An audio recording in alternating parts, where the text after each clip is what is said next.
Cinema has brought us countless controversies. On this channel, we dive into scandals that were used to market films, but also those that had the opposite outcome. Cancellations, censorship, jail time, and in the case we'll be examining today, the tragic death of its director. And for those who crave this kind of story, you undoubtedly know the film we're talking about.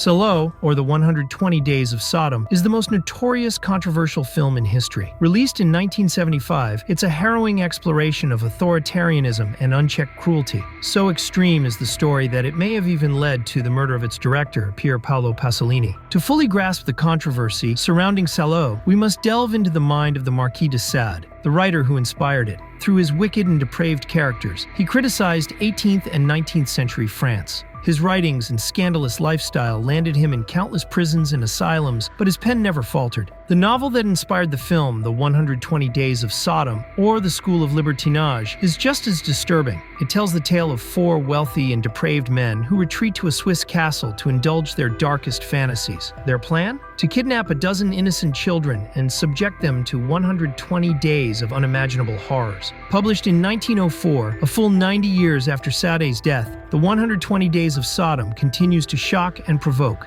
Though his work was widely condemned and gave rise to the term Zadism, this one in particular stands as one of Sade's most audacious creations. Its dark themes captivated many, including the renowned Italian filmmaker Pier Paolo Pasolini. Born in Bologna, Pasolini's life was deeply shaped by the shadow of fascism. His father, a high-ranking military officer, had even prevented an assassination attempt on Mussolini. As a young boy, he found solace in books and poetry, but the harsh realities of living under a totalitarian regime were inescapable. Forced to move frequently, he bore witness to the rise of fascism in city after city. The family's ordeal was exacerbated by World War II, when his younger brother, Guido Alberto, joined the resistance and was tragically killed in an ambush. Pier Paolo lived under the oppressive rule of the Italian Social Republic, a puppet state of Nazi Germany. While Rome remained the official capital, the real power was concentrated in Salò, a small town in Lombardy. This regime was so closely associated with Salò that it was often referred to as the Republic of Salò. Despite living under a repressive regime, the young man pursued a degree in literature at the University of Bologna, embracing leftist politics and coming to terms with his sexuality. Relocating to Rome, he immersed himself in the lives of those who had survived the war, and soon began publishing his own work. His talent quickly caught the attention of the film industry, and he began writing scripts for renowned directors such as Federico Fellini. Before long, he was behind the camera himself. Acatone, a heartbreaking portrayal of the marginalized, marked Pasolini's directorial debut, followed closely by Mamma Roma. With each new project, Pasolini refined his unique cinematic voice. His groundbreaking works, The Gospel, According to St. Matthew and Theorem, solidified his reputation as a bold and visionary filmmaker. Beyond the silver screen, his prolific output included numerous books, essays, and plays, all imbued with his Marxist perspective. Yet it was through film that Pasolini's most daring and imaginative ideas truly came to life. In the early 1970s, he captivated audiences with his Trilogy of Life, a series of adaptations of classic works including The Decameron, The Canterbury Tales, and 1001 Nights. Seeking to explore the darker side of human nature, he started working on a Trilogy of Death. Pasolini had originally intended for Sergio Chiti to direct his adaptation of The 120 Days of Sodom. His initial script adhered closely to the Marquis de Sade's original tale, complete with its explicit historical setting. However, Sade declined the project, opting to pursue another film. Pasolini, however, was drawn to the project. He viewed it as an allegory for the abuses of power, a reflection of how the privileged oppress the marginalized. Beyond that, he was fascinated by the chaotic nature of authority. Pasolini argued that while rulers often present themselves as paragons of order and morality, they in fact govern through chaos. He believed that the more systematic and calculated the madness, the greater the madness itself. The director drew parallels between Sade's work and his own life. The horrors of fascism, which he had witnessed firsthand as a young man, remained vivid in his memory. Aware that many former fascists still held positions of power, he felt a deep connection to Sade's themes. His film La Ricotta, which explored similar issues, led to his conviction and the banning of the film. Pasolini's passion for The 120 Days of Sodom intensified when he chose to relocate the story in 1944, placing it within the very settings where he had experienced firsthand the horrors of fascism. Convinced that power had never been more chaotic or brutal, he saw the Republic of Salò as the ultimate embodiment of anarchy. Pasolini adopted a more authentic approach in his rewrites, portraying the fascist characters as refined and cultured individuals. In contrast, he chose to minimize the victims' voices, reducing them to mere objects. By focusing on the dehumanization of the bodies, Pasolini aimed to create a disturbing film that would serve as a stark indictment of the powerful. Every act of violence and cruelty would be a metaphor for the brutality of those in power and the suffering of the oppressed. The director did not write the script alone. Sergio Chidi provided a narrative structure inspired by Dante's Inferno, dividing the story into 4 parts, culminating in the Circle of Blood. Pupi Avati, though uncredited, also contributed to the screenplay. The film was ultimately titled Salò, or the 120 Days of Sodom. Pasolini understood that his film would be controversial and could potentially harm the actors' careers. Willing to take the risk himself, he decided against using well-known actors and instead went for a group of newcomers. Casting the 4 fascists was relatively straightforward. Paolo Bonicelli, a seasoned local actor, was chosen to play the Duke. Aldo Valette, a familiar face in supporting roles, took on the part of the president. Uberto Paolo Quintavalle, a journalist and friend of Pasolini, made his film debut as the magistrate. Similarly, Giorgio Cataldi, a neighbor of Pasolini's and a clothing salesman, portrayed the bishop. Casting the victims presented a more complex challenge. While they wouldn't be as young as in Sade's novel, the requirement for nudity and the portrayal of degrading acts remained. Pasolini auditioned a group of first-time actors, many of whom were models accustomed to posing nude. Franco Merli was a special case. Pasolini had discovered him at 16 years old when he was working at a gas station and gave him a role in Arabian Nights. He considered him again for Salò as one of the kidnapped teenagers because he had no problem showing his naked body on camera. Production of Salò started in the spring of 1975. Exterior scenes were filmed in Bologna and at the historic Villa Gonzagazzani. To recreate the film's unique atmosphere, Pasolini and his crew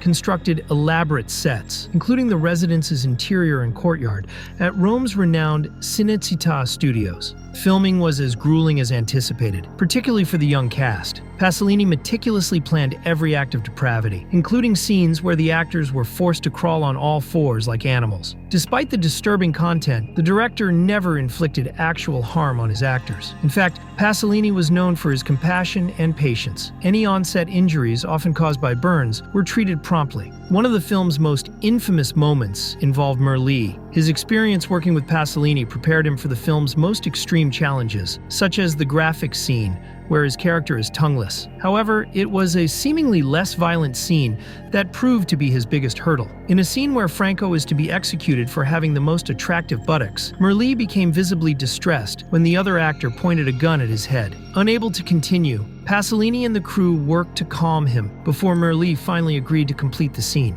As the years went by, rumors began to circulate that Merli's on-set distress stemmed from more than just the violence. Allegations surfaced that he was being targeted by homophobic taunts from his castmates. While these claims could never be definitively confirmed, they added another layer of controversy to the film's legacy. Yet, amid all the film's depravity, it was the scene of the characters consuming excrement that truly shocked audiences. This sequence remains one of the most revolting in cinematic history. Pasolini intended this graphic imagery as a scathing critique of the growing popularity of junk food. To achieve this disturbing effect, the actors were given a mixture of orange marmalade and chocolate sauce to eat on camera. While the production was fraught with challenges, the on-set atmosphere was surprisingly harmonious. Cast and crew would often unwind during breaks, sharing meals of risotto and playing soccer against the crew of Bernardo Bertolucci's Novecento. This sense of camaraderie even helped to mend fences between Pasolini and Bertolucci, who had been estranged for some time.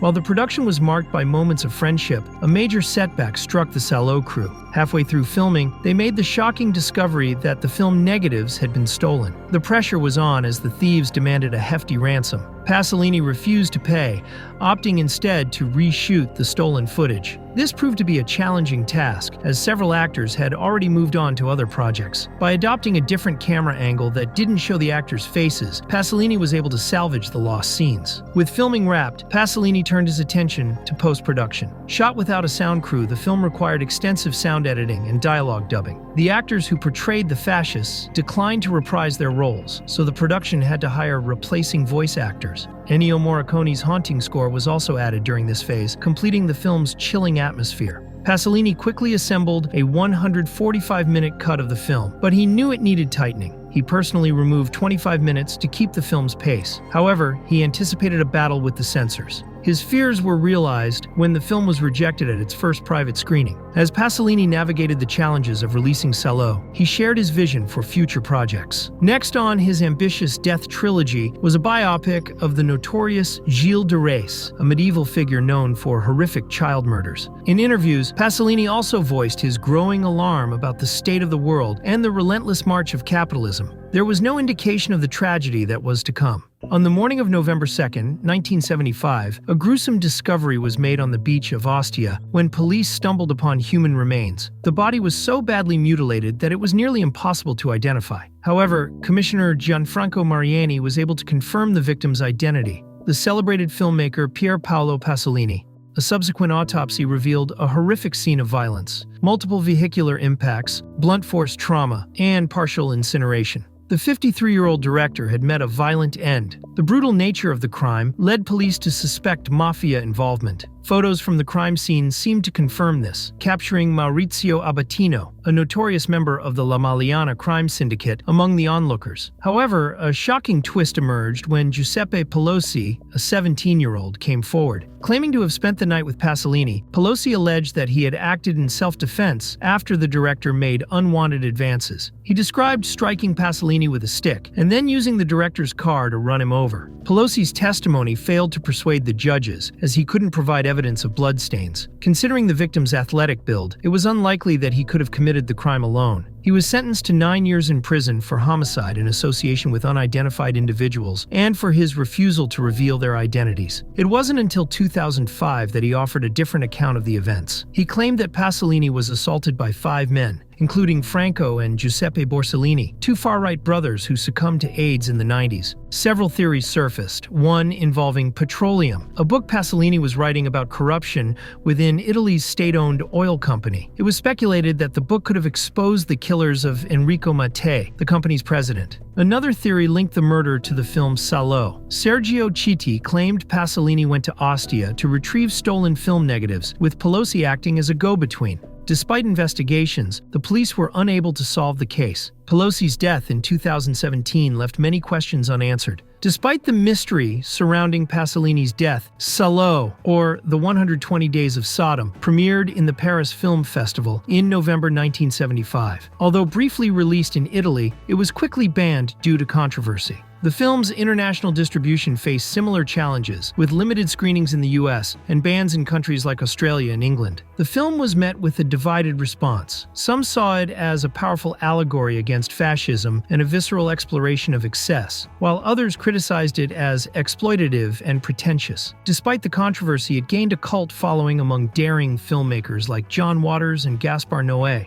Based on a controversial novel, Salò, or The 120 Days of Sodom, became an even more controversial film. Directed by a brilliant and rebellious filmmaker, it remains shrouded in mystery, particularly regarding its connection to his tragic death. One thing is certain, the film leaves no viewer unaffected. He's one of the biggest names in the business, with fame, fortune, and critical acclaim. But before he became a household name, Brad Pitt had to appear in a movie that he's not particularly proud of.